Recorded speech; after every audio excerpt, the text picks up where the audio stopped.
Hi everyone, welcome to Atrium. First of all, I'd like to acknowledge the traditional owners of the land and pay respect to the elders, past, present, and emerging. So this is actually our first exhibition of the year. We normally close during Christmas and New Year because everyone goes away. So now that everyone's back and I can see that people are back, we have our first exhibition. And this exhibition is actually, there's two exhibitions actually. The first one was initiated by Dr. Amit Srivastava over here. Yeah. He actually curated this exhibition and it traveled from MOMA in New York to here. So he can tell you more about it later. In a way, he actually just rocked up to MOMA and wanted to see the curator of architecture and suggested to them that how come they haven't had an exhibition of Indian architecture, the Modernism. And then they said that, yeah, we actually were thinking about that, you know, so he basically became a consultant to them to curate this exhibition, and he wanted to travel to Australia, so it's already been to all the other capital cities, and we're very fortunate that he decided to have it here for the Sydney sort of location. But before I ask Amit to talk about that work, we are very fortunate to have Michael Rose, AM, who is here to open the exhibition. Michael is the chair of the committee for Sydney, and as well as a lot of other titles, which you know would be too long for me to repeat. But he's very much supporting of a lot of things in the arts and architecture and so on. So I'd like you all to welcome Michael Rose.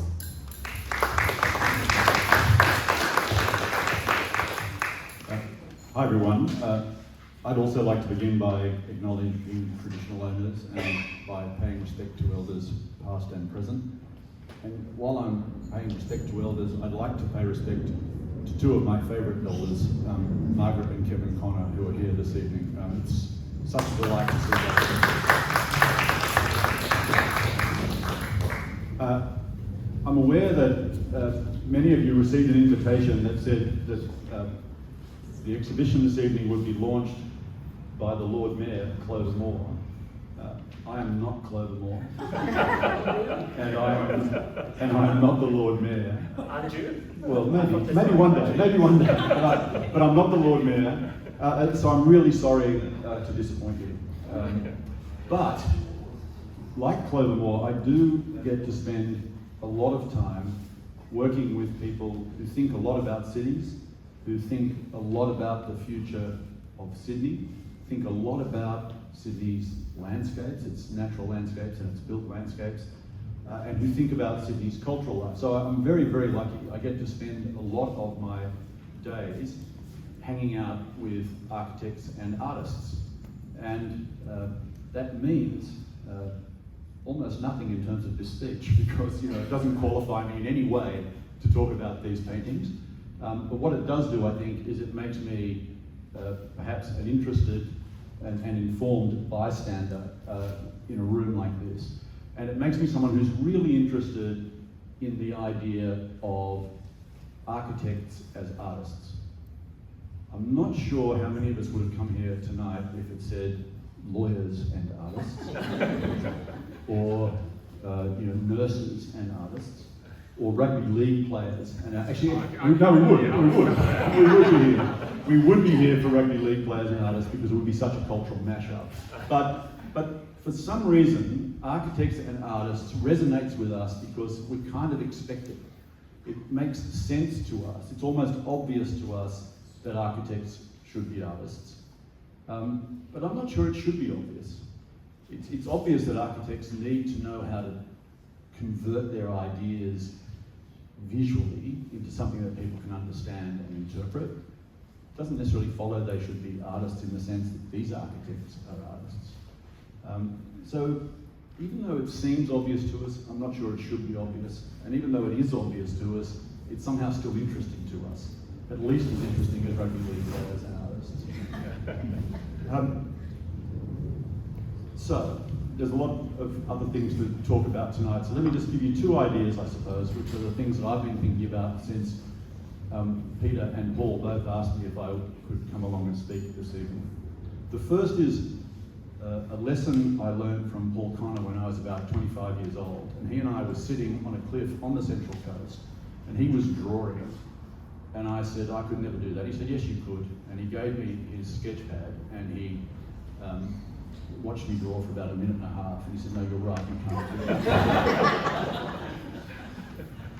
And the lesson that I learned at that time, apart from the fact that he's not a very caring teacher, the lesson that I learned is that what was happening is me, with my little rat lawyer brain, was looking at the landscape and wanting to kind of analyse it and label it and name it and understand it almost in a scientific way. And he was looking at it, and he was seeing it, and he was able to convert what he was seeing through his technical skill into what he was drawing and what he, as you can see, what he paints. And it was the first time I understood that the skill of an artist and the skill of a great architect is not the skill of rendering, it's the skill of seeing, the capacity to see shape and colour and space and volume in ways which mere mortals don't do. And it's a skill that plays into their professional lives as architects and into their lives as artists. The second lesson I only learned yesterday over a very spicy beef with Peter Poulet, where we were discussing his work and the relationship that exists in both painting and in architecture, not just of space and colour and volume, but the tensions that exist in landscapes, the tensions that exist, the tensions that have to be mastered if you're going to build a building. How you build a building that will stand up, that will resist gravity and the wind, but will still achieve the things you want it to achieve as a functioning piece of architecture. And so I hadn't ever really thought that those tensions that need to be resolved by architects are also the tensions that need to be resolved by artists when they think about how it is they're going to present what it is they're seeing.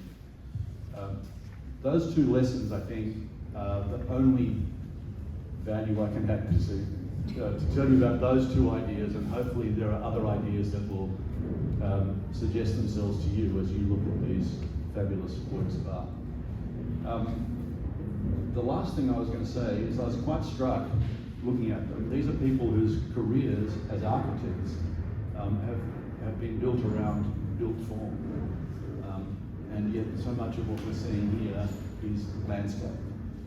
And I think it reminds me, and in one of my jobs I spend a lot of time thinking about landscape, it reminds me that there's a nice moment in Australia right now where we are beginning to think about and fall in love with and understand our landscape in a way that we probably haven't tried very hard to do in the last couple of 100 years. And what's remarkable about that is that we have artists who know how to see, who know how to resolve the questions in what they're seeing, and know how to present it to us in a way which helps us on the journey that we are on to understand and fall in love with our landscape more. So we should thank them for that, and we should congratulate them for this superb work, and we should admire these magnificent and, I believe, highly underpriced paintings.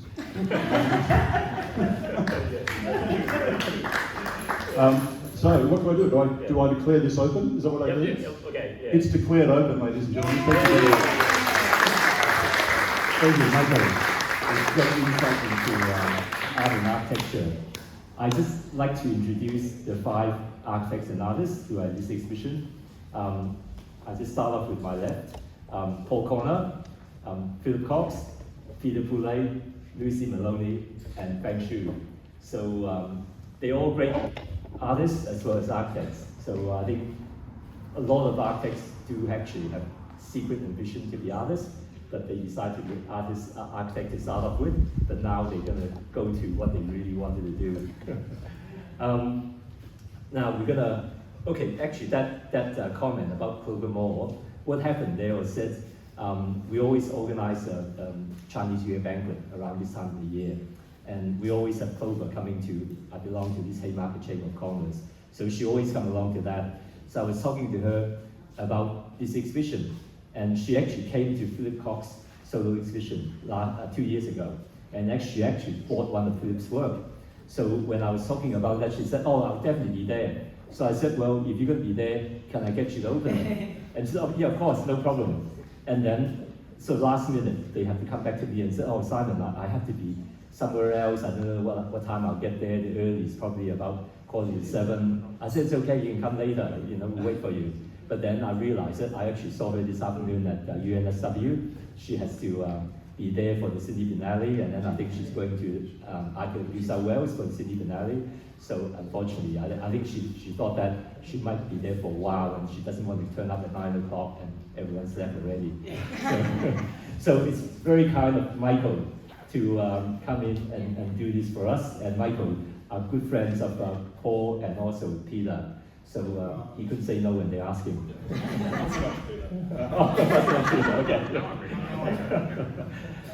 Now I want to introduce Amit, Dr. Amit Srivastava. He will tell you a bit more about this exhibition from MOMA. I think it's a really fantastic exhibition.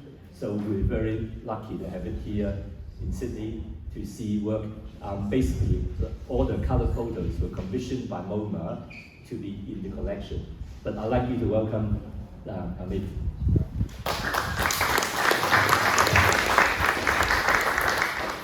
Thank you everyone for being here, and thank you Simon for that introduction. And I also need to sort of thank Michael for sort of setting up the idea of the architect as an artist who sees, because in a way that's speaking of the other side as well, where we're looking at it as architects who have then chosen to become architectural photographers. So most of the work that you're seeing are works by photographers who are actually architects, and it is how they will represent architecture. But also it's trying to talk about the architecture of South Asia, and in that sense it's a work of architectural history. So as historians, we are also architects who see the history in a certain way and see buildings in a certain way and try to represent them. So in that sense, I'm going to talk a little bit more about that. So, well, thank you for setting that up, Michael. And also, Simon's been quite generous to sort of say, I curated the whole thing. Yes, these things don't come about by the effort of a single person. So I do have to sort of thank a lot of people who are involved in this. But I do want to sort of set up the context within which this exhibition happened. Simon did mention the story of MOMA, and yes, part of this is MOMA, but it's less than the MOMA show, of course, because it's a traveling component of that exhibition, but it's also more than the MOMA show because there's stuff here which is not part of the MOMA show. So I'll just give you a quick context of how this came about. So they kind of started with this little book here called India, which was done by me and my colleague Peter Stryver. We are academics at the University of Adelaide, where we run a small center called the Center for Asian and Middle Eastern Architecture, or CAMEA. And as it is in most academic life, we've been sort of sitting away in archives for years trying to do this work, and the book took about 8 years to be done. But the good thing with that book is that all the black and white photographs that you see there are from the work of a very interesting architectural photographer in India by the name of Madan Mehta, whose work has never been shown before, and unfortunately most of his work is lying with some private archives, and we're trying to get them out to be shown to the public. So we could only manage our hands on about 10 or 12 of them, which are being displayed here for the first time, and they are also in the book. So that was a win for us already, and that's not part of the MOMA show, so you have first privilege of seeing those photographs. But after that, by the time we finished the book, it took about 8 years. We also realized that there are a lot of people in Australia who are working on South Asia, and that became an interesting thing because we used to go to events and conferences, and we collaborated with a dear colleague of ours, Anoma Pierce, who's at the University of Melbourne, And we ended up establishing something called the Society of Architectural and Urban Historians Asia. So there are all the people in Australia who are looking at the history of architecture in Asia. And that kind of grew, and then, so the book came out in 2016, and the story that Simon was telling was from 2018 when I was in New York. And that has another Sydney connection, by the way, because at the time the assistant curator for MOMA was Sean Anderson, so anybody here who's from the architecture circles would know Sean was here before, and it came out of this conversation that I ended up having with Sean about bringing, the history of sort of modern architecture or exhibition modern architecture to MOMA. Unfortunately, soon after that, we hit with COVID, so things kind of went sort of slower than we'd expected. And in 2022, we were able to put that exhibition together. And so all the color photographs that you see in that exhibit are commissioned by MOMA, and they're part of the MOMA collection with another architect turned architectural photographer, Ranveer Singh, who we collaborate with quite closely.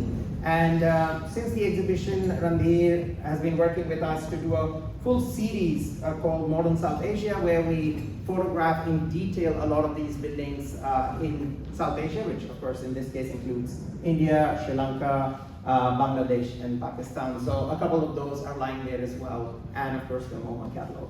So what you see here is partly the MOMA exhibition, and those color photographs are from the MOMA collection, but those black and white photographs are being shown for the first time, which are part of Madan Mehta's archive, which we're hoping we'll get to see a lot more of once we get them out of those private archives and into the public eye.